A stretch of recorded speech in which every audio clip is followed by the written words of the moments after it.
Glad that you're sticking around for this class. I know it's scared away too many people. Last week we had an interesting conversation about congregational vitality where we had something of a hard conversation about things that we can put up and some things that we can improve. That's part of what this process is about. It's saying, as a church, no church is perfect, and there's always ways for us to improve. And so that's going to continue throughout this the next couple weeks, is saying, here are the things we're doing well, but also calling us to do better. Because as Reformed Christians, we have this motto going back to the process of Reformation of reformed and always reforming according to the Word of God. So we recognize that we're not perfect, and we're called to keep trying to improve. Let's open in prayer before I get to go. Holy One, Holy Three, we thank you for this day, for this time that we have together to learn about you and one another and how we can make a difference in the world we love. Guide us and sustain us in this conversation, we pray. Amen. All right, so today we're talking about systemic poverty, eradicating systemic poverty. So, opening question. What does it mean to be poor? How would you define poor? Not having what you need to survive. Not having what you need to survive. Great. Yes. Inability to meet your needs at the point of your needs. Not having the ability to meet your needs at the point of your needs. Great. You guys nailed it. This is a very simple definition that somebody, so a lot of what I'm working with today comes from this book called Poverty by America, which is written by Matthew Desmond. It just came out earlier this year, and it's a very thorough examination of poverty. So a lot of what I'm drawing out comes from this, and this is his definition. A person is considered poor when they can't afford life's necessities like food and housing. So today we're going to be talking about not just poverty, but systemic poverty. So what is systemic poverty? It's an economic exploitation of people who are poor through laws, policies, practices, and systems that perpetuate people's impoverished status. We live in a world where not all have equal access to education, transportation, fresh food, financial resources, clean air, water, or healthy environments, employment, living wage, healthcare benefits, the list goes on and on and on, right? The lack of access creates generational cycles of poverty. So this isn't just an individual choice, we're looking at cycles. And in these cycles, a person can't just work themselves out of their poverty. It's not that easy. There are many interlocking disadvantages, often compounded by choices to stay near family, or a particular location or employment opportunity, or different levels of injustice in society. So poverty is this system that keeps compounding, and where people get stuck. They can't just work their way out of it. There are a lot of barriers. Feel free to stop me at this time. Yes. There's an article in this morning's paper about where you live determines how long you live. Absolutely. Here to the same. I bet.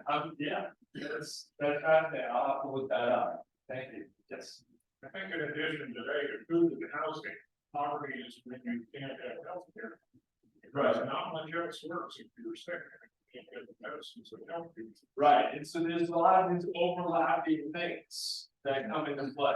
In healthcare, education, food, affordable housing, all these are interrelated that compound issues of poverty. It's bad. What about poor choices? People who spending money on drugs.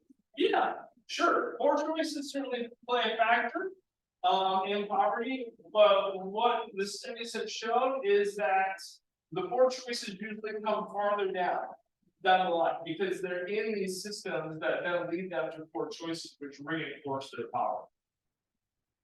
Yes. Interestingly, I heard a report that even noise in poor areas can cause, is at a higher level because of things like hypertension and anxiety. And can make people literally sick because of noise, they're by a highway, or they're by something loud, or they're loud community noises, the walls in their apartments are thin. So even noise is a factor. Right, noise, yes, there are many cities that route highways through the poor areas. Or neighborhoods of cities, so that the wealthier areas don't have to hear. Right, exactly, exactly.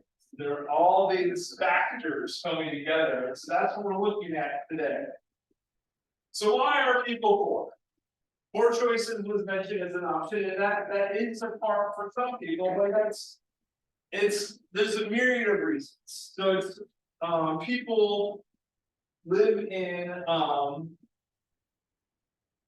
we live in a system which creates wealth for some, but not for others. Right?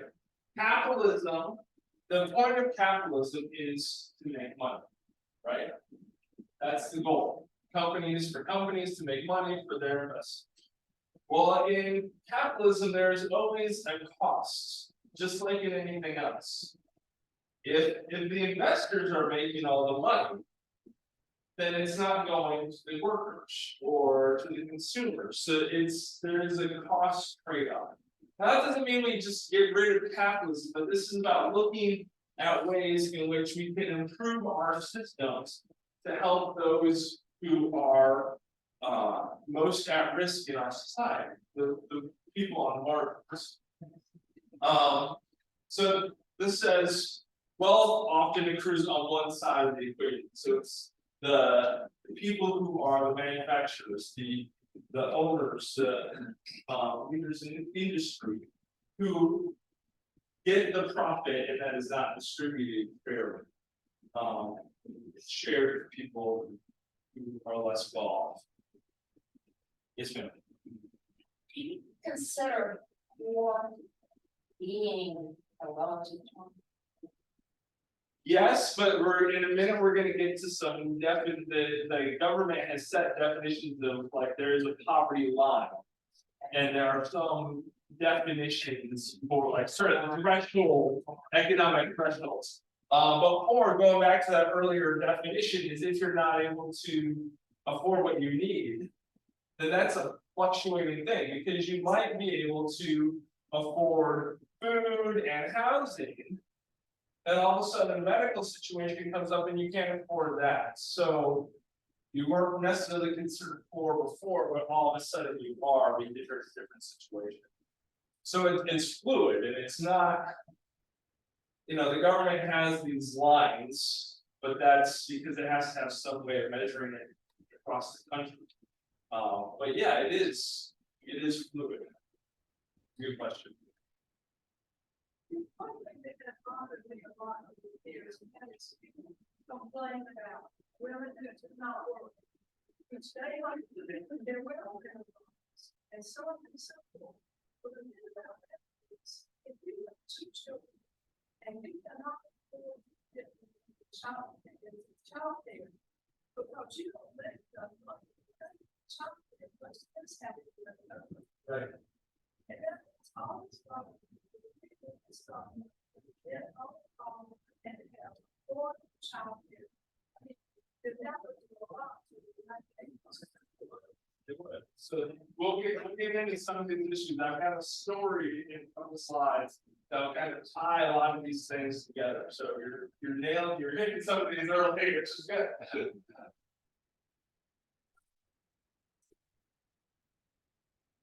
That one. So poverty line, you were just bringing this up. For a single person, this is in 2022, last year, if you're a single person living by yourself and you made $13,590 or less, you qualify as being in poverty. Let's say you have a family of 4. That line is 27,750 people. It's specified for a number of people per family that you can get this and I just Googled it and found the poverty line. There's all sorts of resources. So think about that. If you have a family of 4, How comfortable would you be living with $27,750 a year? That's a year, that's a year. So, well, a month, yeah, sure, I'd be happy with that. That's per year, that's an annual income. And yeah, somebody just made the point that there are professions like teachers who don't make a whole lot more. That's concerning. Deep poverty is a separate category for those making half or below of that poverty line. Low income is another category that the government uses, and that's people whose income is twice the poverty. So those are kind of our definitions. Are those clear? Okay. So the word gas is supposed to be double. Last one. Yes. Yes, thank you. Double the poverty line, sorry. That's an unfortunate typo. Thank you. All right, so let's look at some numbers. Poverty in the United States. 11.4%, or 37 million Americans live in poverty. 16.2%, or 11.9 million children live in poverty. That's 1 in 6 children in this country live below the poverty line. 14.1% of seniors, 65 and older, live in poverty. At deep poverty, live below half the poverty line, 5.3%. 1 in 20 Americans live in deep poverty. Yes, ma'am. Man, when I was young, we were very poor, very poor. My father died in World War II. My mother didn't get the GI Bill for a while. I went to one of the high income neighborhoods of schools. So in terms of options and choices, those kids had cars. We didn't have a car. Right. And so in terms of choices, only because, and no one at my high school spoke to me about college, not one person, because we were so poor. Right. But my mother researched grants for college, got me a grant for children of war veterans, Yeah. for one thing. But I mean, in terms of choices and what you know your options are, if she had not had that kind of mindset, and she was raised in an orphanage, so very likely she got that mindset from the orphanage. Right. So it just, your options can be gone, or they can be apparent to everyone else, but not to. Right, absolutely. That's a great point. Thank you. Thank you. Yes. I think if you really want to see it come to heart, you can volunteer. Mhm. Because Yeah. you'll be surprised at the number. I had one guy that doesn't eat other than he comes there and wants money for the daughter and college. Can I make a comment? So sorry, I want to, can you let Matthew teach and hold our questions and comments? Is that okay with you? I just let it get good for something. Let's do the numbers, then we'll open it up, okay? So hold your questions and then we'll get to this. So 29.9, 30%, 3 in 10 of Americans live in low income. Let's look at it by race. 25% of Native Americans, 1 in 4 Native Americans live in poverty. Almost 21% of African Americans in poverty, 17.6 Hispanic, and then 10% of white and Asian Americans are in poverty. So that's nationally. What about in North Carolina? 14% of North Carolinians live in poverty. 6%, again, 1 in 20 North Carolinians are in deep poverty. 20% of children under the age of 18 and 22% of children under the age of 5. That's almost 1 in 4 children under 5 are in poverty in North Carolina. By race, it's pretty similar to the national. 26% of Native Americans, 22% Hispanic and African American, 9% white, and 8% Asian American. So this kind of gives you a snapshot of who in our communities are in poverty. That's North Carolina, Guilford County. 15.3% of residents of Guilford County are in poverty. Of children, it's almost 20%. So 1 in 5 children here in Guilford County are in poverty. Seniors over 65, 12%. Questions? Lost on all those numbers. This way. With regard to children of poverty, I'm sure those numbers are only for Yes, statistics are based on things that are families that are reported, and you know, they're actually. right.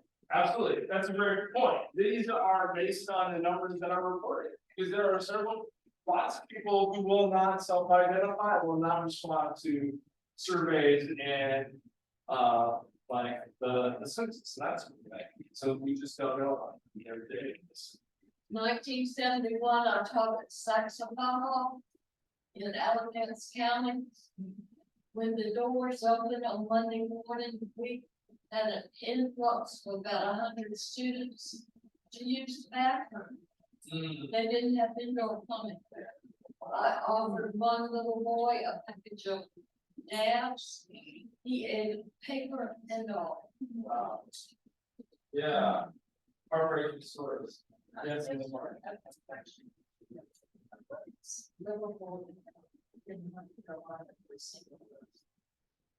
So they have the same, it's. Their poverty rate is defined as the same rate as the national. So that would be, I think it's $13,500, what they said the poverty law. When I was in Habitat, I read a statistic that $11.25 was a living wage for free in Tradesburg. Was it just a few years ago?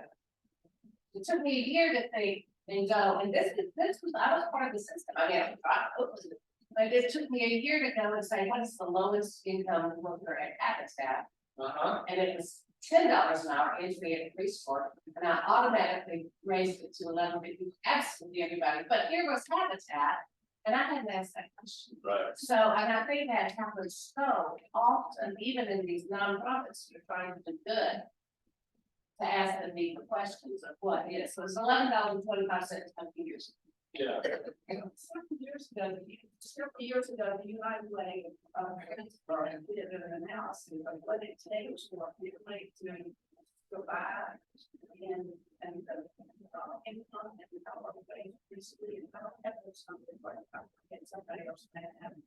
That's all not way to work this side, but it takes the good. And Yeah. the other thing I was going to call for attention is Gene Nichols had a career in the field of facing the poverty in North Carolina. And Another. I was going to say that the statistics for poverty for the children under age 5, 22% of children under 5 in poverty. My guess is that that number comes from the WIC program, the Women, Infants, and Children's Nutrition Program, because it serves children under 5 and pregnant and breastfeeding women. I worked for WIC. It was my career for 31 years. And then I'm tired. So that's why I say that.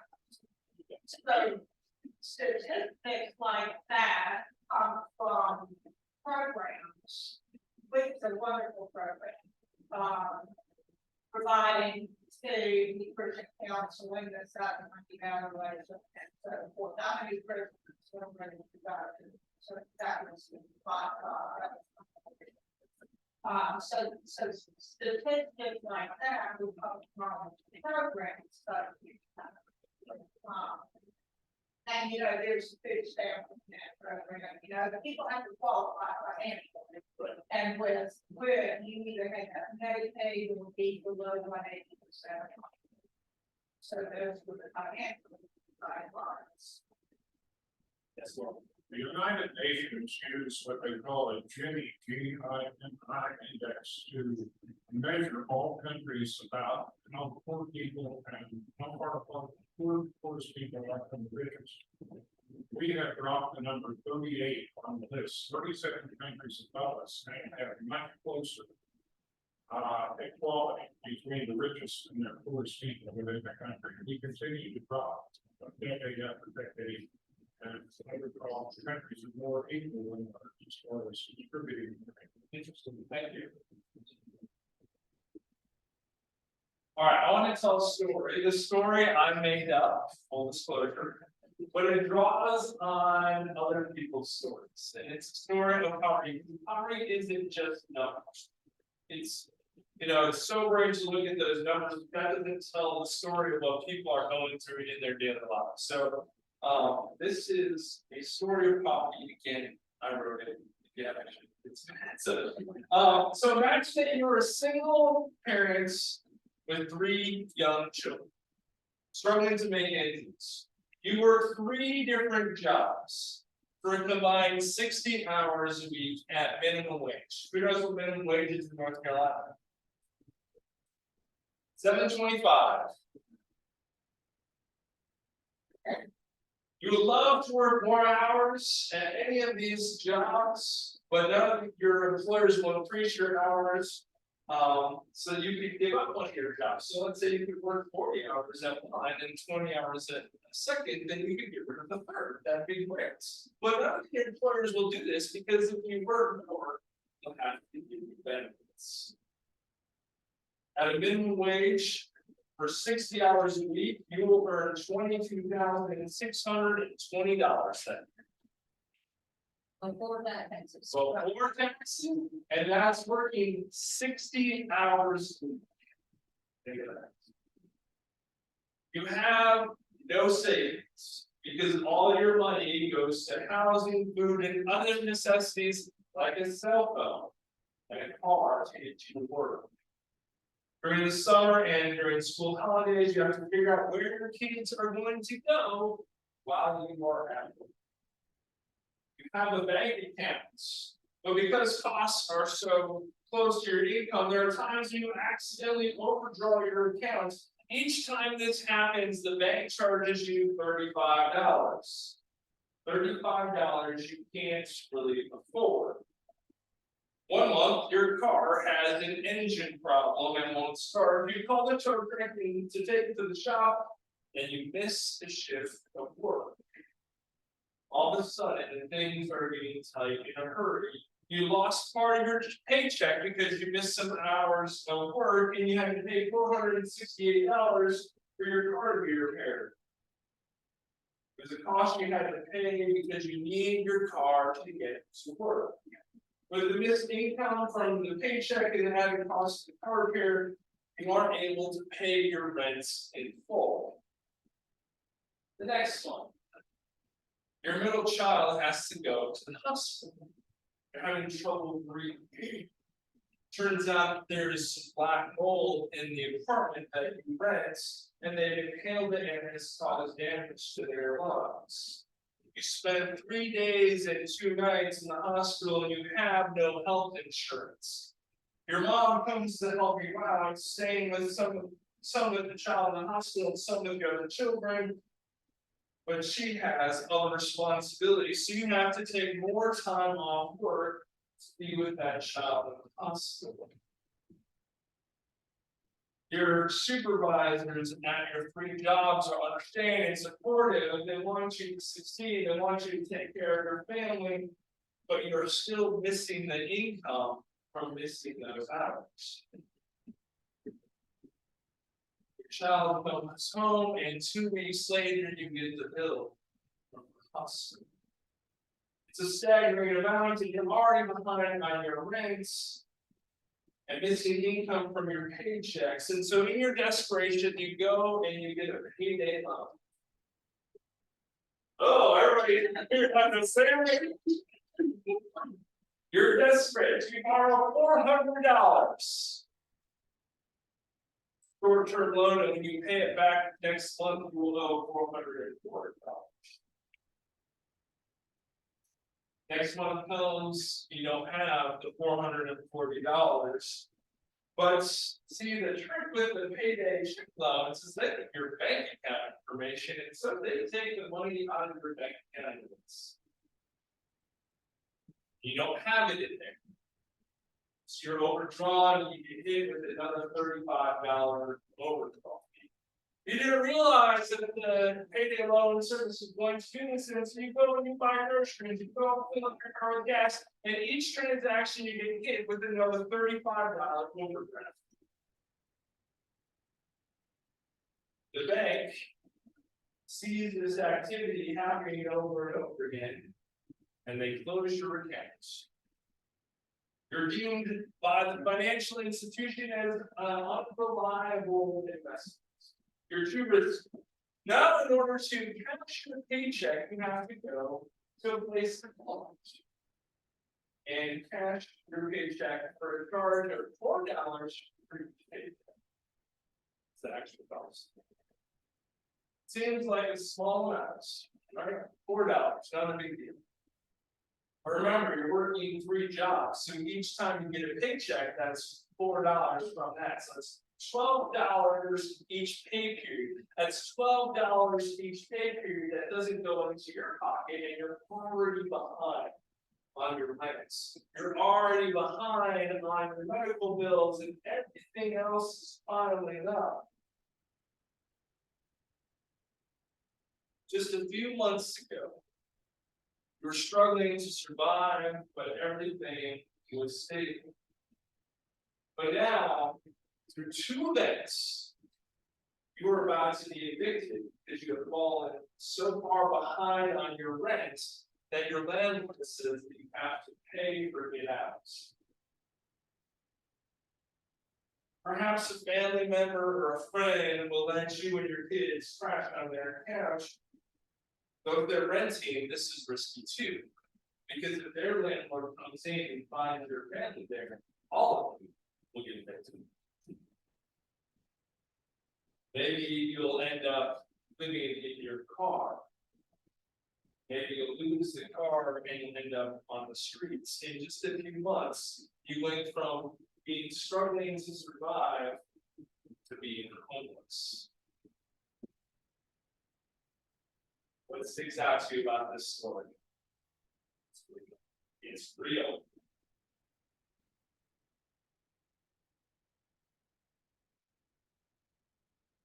Doesn't take much for people who are already stretched too thin to go homeless. There's a very thin line that is easy to cross. We have people come to us every week for assistance, saying, we're about to be evicted.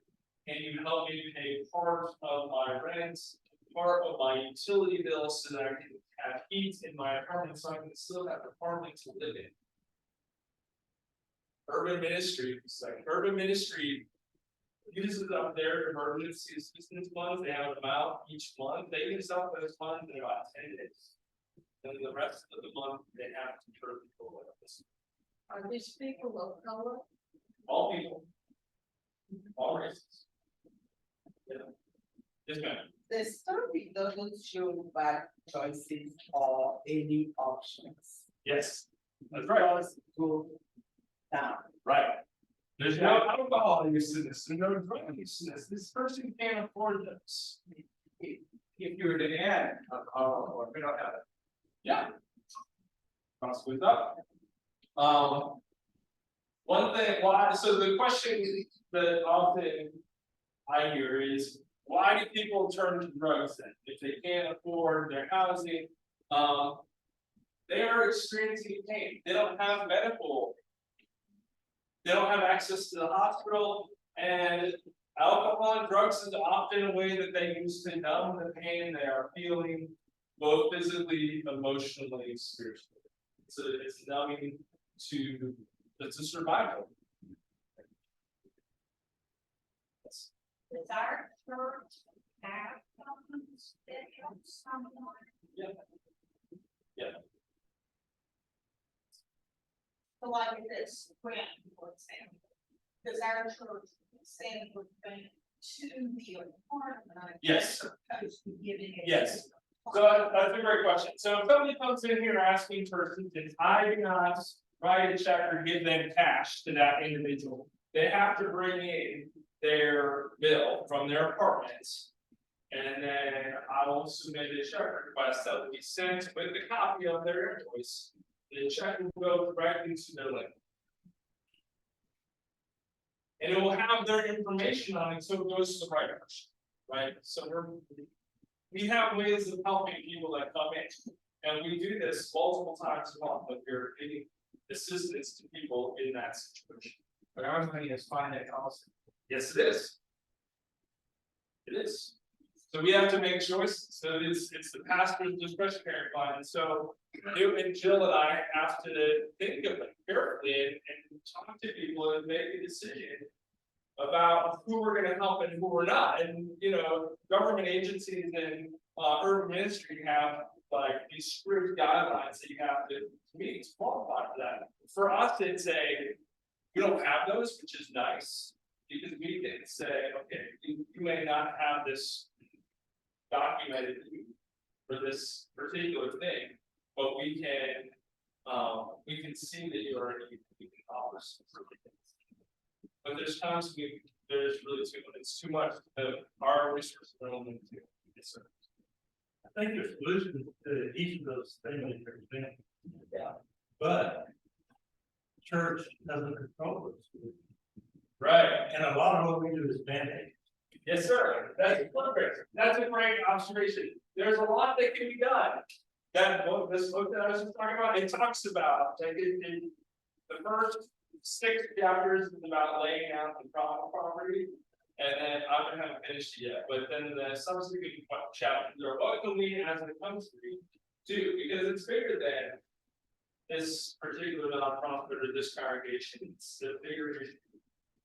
It's interesting how other so-called capitalist countries have gone to make things more fair. Japan, for example, the CEO can be made 15 times the total salary of its lowest paid worker. The countries put laws in like that, and they get things adjusted a little better between those that are poor and those percentages. And we have a policy like that at our denomination. Our denomination exacts what the state code and the president of the presidents of different organizations are only allowed to make a certain time. I can't remember what it is off the top of my head, but they're allowed to make X amount more than the person who's at the bottom. Because that very thing, we say, you know, we value, we want our practices to align with our values. So one thing I talked about in that story is the costs of overdraft fees, of payday loans, and something else. Okay. Check cashing, thank you. We did that. So every year in America, there are $11 billion charged in overdraft fees. Of that, 86% of the 11 billion is charged to people with less than $500 in their bank account. 1.6 billion is made in check cashing fees. 9.8 billion in payday loan fees. That's a lot of money. That's $61 million every single day that is collected predominantly from the poorest Americans. Yeah.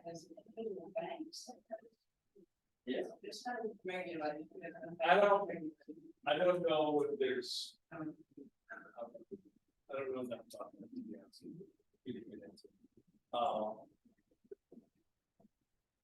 That's a lot of money. Yes. I read some research the other day that on top of all this, most of us who use credit cards and who collect those rewards, they get us airline miles and other kinds of benefits. The people that are paying for that are poor people in poverty, because they're the ones that are paying the fees on our credit. Any interest, so that's a great one, so let me give you a perfect example from my family. We moved here in June, my wife and I have 2 credit cards, we missed a payment on one because we were busy. Kind of got lost in the shuffle, so we got hit with a late fee, $35. We called up the credit card company and said, hey, here's the situation, we'd like you to drop that fee. What did they do? They dropped that fee because they looked at our payment history, they looked at our credit score, and they said, we want to keep that. Because if we keep this fee on them, they're gonna close this account and open another one. Now, I take the person in our store. If they call and ask for that fee to be removed, what's the answer? No, because that person has no leverage. They're not able to go and open another account for reason. They have a checkered history that past, that company has no interest in waiving that fee. Yes, ma'am. I was driving, to visit someone in South Carolina, and I was going through speed traps. And they had alerted me that it's gonna be that way, you know, going Yes. from 55 down to 40, down to 35 and back and forth. And for the most part, I don't have a problem with that, but I missed one. And Right. so a police officer pulled me over, was very direct, you know, do you know how much we're speeding? And he said, you need to appear in court. And I said, I'm not gonna be able to hear, you know what? And so, but he gave me kind of a hard time, Right. but I had a ticket. Right, And so, I mean, I had to pay the ticket, but if I had not been able to pay the ticket, then that could have cost me my license. Right. And then could I get into a job if I were still working? You know, I mean, it's like this snowball. absolutely. That's exactly, the snowball is a great analogy, because that's, as we saw in the story that I told, that's what happens. It just takes one little event to shift everything. And change the trajectory from stable but on the edge to over the edge and on the streets. Like it doesn't take much. Other questions from us? Sorry, No. it seems like there is not a will in this country to provide, as somebody said, universal child care, universal health care, and a reasonable minimum wage. All 3 of which will go a great deal towards solving this. Yes. And there's all kinds of research that comes out, we listen to you, we read this in the paper, maybe what we should do is look at it from a different point of view, start telling people the results of the poverty. How many children are in jail, or how many are, you know, gun violence result, all the things that we're gonna pay for eventually, because taxpayers. Yes. Come out and, That's very important. That's very important. We also don't want it in our own backyard, and so you're the moms sitting in the car with your children ready to go, because pretty soon they're gonna shuffle you around Yes. and find a safe place even to sleep in their car. So one of the things that's really interesting about this book is that he's very critical about both parties and about people who all claim to be working for a solution and saying, you know, you say you want a solution, but you haven't enacted a political will to actually achieve something. We're currently the only country in the world with for-profit healthcare system. There have been others in the past that we've done away with it. We are the only one that has a for-profit healthcare system in America. Yeah, I think the interest would be valued to help people. Absolutely. All right, oh yes, so I'd like to see us change our verbiage. I think we need to start thinking more in terms of what's a livable. I was just looking at some stats for North Carolina. And even if you make $25 an hour, $8, our base salary is $7.25 an hour. You would make 25, you're still below the median income. And I think we need to start looking in terms of the different states or different locations. Yeah. What is a livable wage? And we have neither yet. When you hear about that, we want to raise taxes, no, we can't do that. We want to raise minimum wage, no, we can't do that. And we've got to really start changing verbiage and how we live and how people are living. We're setting people up with video, and that's short-sighted. I don't understand how that helps society.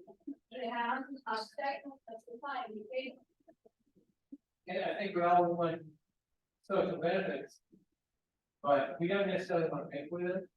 And why could that person over there have it when they didn't work as hard as I did? Well, because we're all in this together, and the same, both either gonna sing or float together. But it's also, it's not that they're not necessarily working. Right. Because if someone working 60 hours a week at minimum wage, they're working hard. Yes, ma'am. What are the pressures between the difference? Clearly, education is a child never learns to read, and not, and they don't see possibilities, they don't see the way. There are other pressure points as well, but I mean, they're just trying to, but they make all the moving pieces is possible, bring people out of it. That's. Yes. Yes, that's a great point, and I'm gonna get to that in just a minute, so thank you for leading us there. Before we get there, I wanna look at something. There is a lot of aid in this country that the federal government designates for poverty. A lot of it does not get to people in need, so temporary assistance for needy families is only directly received by 22%. Only 22% of it is directly received by families. So think about this: 31.6 billion our country has designated for welfare funds. Of that 31.6 billion, 7.1 billion was realized as dollars in hand to the poor. Where does all that money go, you might ask? That's a great question. So states have the ability to choose how they distribute the money. So let's say I'm gonna pick on Alabama. Let's say it's the state of Alabama. And you have this famous former NFL player who is a resident of your state, say any of your states. And he wants to use some funds to help his friends. Well, the state of Alabama can say, hey, Mr. Mark, here is $1.2 million for that project. That doesn't really have anything to do with the poor people, but we're gonna have this loop around. One thing that states will do is they'll say, you know, we're gonna fund this camp out in the middle of nowhere. We're gonna invest hundreds of thousands, maybe millions of dollars in this camp in programs for the poor. And we're gonna send buses out there one time and say that we did it, and then we're gonna drop it. But we put all this money in this camp. That happens lots. Also, there is no requirement in the federal law saying that states have to use their money. In 2020, of the $31.6 billion that the federal government designated for welfare, $6 billion of it is just sitting there. Wasn't even spent. Nice. That's $6 billion that our states have to make a difference. It's just sitting in their accounts. Arkansas, where I just came from, what was their plan to use to address poverty in Arkansas? Let's build more prisons. Prisons. Well, I don't get this thing, which I'm pretty confident about. That's what I'm. Yeah. Yeah. I should have to look at it. Right, exactly. So there's a lot of money out there. A lot of it doesn't get to the people who need it the most. So there are two different ways that we can go about addressing the situation of poverty. We can work to meet people's immediate needs, or we can work to change the systems which perpetuate poverty. So there are short-term programs that can be helpful and that are, but we are encouraged. What Back in 25 calls us to is look to the long-term systemic work to change ideologies, policies, laws, and practices that keep people poor long-term. and other people rich long term. So this longer term vision requires advocacy, denouncing poverty systems perpetuated by our governments in demanding significant policy changes and poverty and community well-being. So let's look at short-term meeting needs. People read that, but I think it's more. Okay. This is what it says, meeting needs in the moment. Here are some ways that we as First Presbyterian Church leaders not mission hope by a meal twice a week for those in hope. When we are dealing with people in poverty, we have, even when we're looking at long term, people still have immediate needs that they need. Not dish. Clothes closets and food pantries. We support urban institute every week. People have food for them. They have an emergency shelter, transitional housing, emergency assistance. The Interactive Resource Center, another group that we support, has laundry. Think about that. If you don't have a home, it's really important. You need a place to have clean clothes. I don't like going around in dirty clothes. And people who are in poverty still need to be treated and have the same dignity as anyone else. They provide identification, a barber shop. Think about that. If you didn't have the opportunity, you couldn't pay for a haircut. Being able to go someplace to get your haircuts, it's just a simple sign of belonging and humanity. There's a new organization called HELP, which is provides guaranteed income, which is an interesting program. So what about long term? What do you think? What can we do long term? Step up ministries, we want. Like the right people.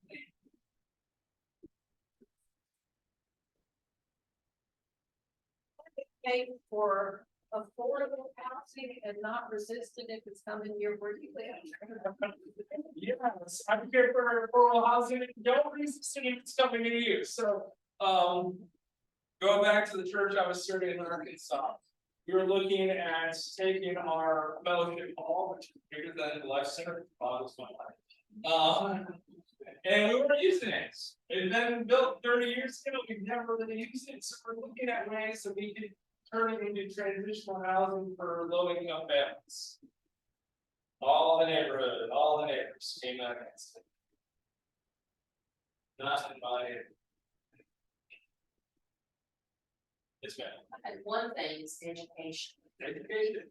of the general public, that this goes on, for some people don't know, don't realize, or they don't care about it, because they don't know. Right, it's not just providing education for our children, but educating the public about the reality of this, of our system and of the people in our community. It's great. How many times I've heard people say, oh, they're just hanging out on the corner. Unemployment in North Carolina, you can only get it 12 weeks a year. Yeah. And you can only get $350. You can't prove people find 3 jobs every week. Right. Jobs where they're not belong.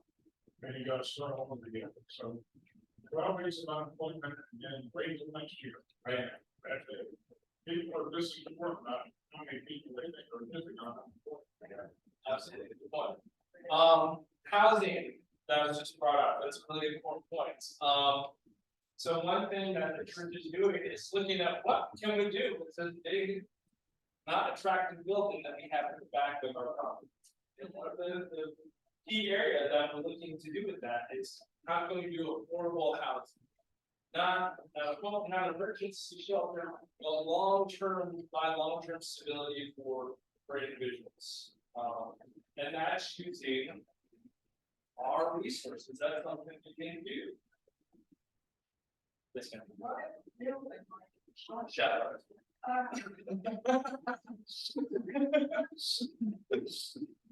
I hope nobody has a strong emotional attachment to that. Yes, yeah.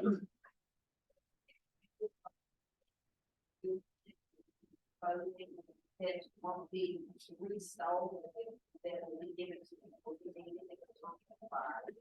That's a great question. Anybody know a good place to take gently used clothing that will be donated instead of sold? This other ministry stuff, I'm not sure. they did it one. They used to, I'm not sure if they still do. Back in, yeah. Backpack beginnings, great. If it's, professional attire, like dresses, skirts, jackets, blouses for women, khaki pants, blue blazers, suits for men. The Step Up Ministries has a big cooking class That's for what used to be our library, and they are delighted to accept belts, shoes, handbags for women, Yes, new undergarments, yes, jewelry, yes. ties, yeah. It's one of the great things about, thank you, folks, not thinking about that, one of the great things about Step Up is when you go through that week-long program, you get a full professional work. They give it to you, and if you go in there, it looks like a department store, because people have donated really nice things that you send me. And so people can go, is it time? Yes, it is. Thank you. So yes, yes. Just to mention, at Step Up, you also get a personal stylist to help you put together your look. Which is a lot of fun. If any of you have that skill and want to volunteer, they would love to have you for the month on Tuesday. Also, the marketing arts, I believe, were very gently used, up-to-date clothes. They do a lot of wonderful things with the money that they make through the market month, which is their only ongoing fundraiser, and it all goes back into the community. Thank you. Last one on here that we can think about is habitats. Maria mentioned habitat earlier. Think about housing. If you can't afford housing, having in a house through habitat establishes so much, because you get training, you get a home. You own a home, which creates a possibility for generational wealth. And advocacy. We can write our decision makers at the local, state, and national level and say, hey, this is important. We care about this. We need to see a change. Thank you all for coming, and we will talk next week.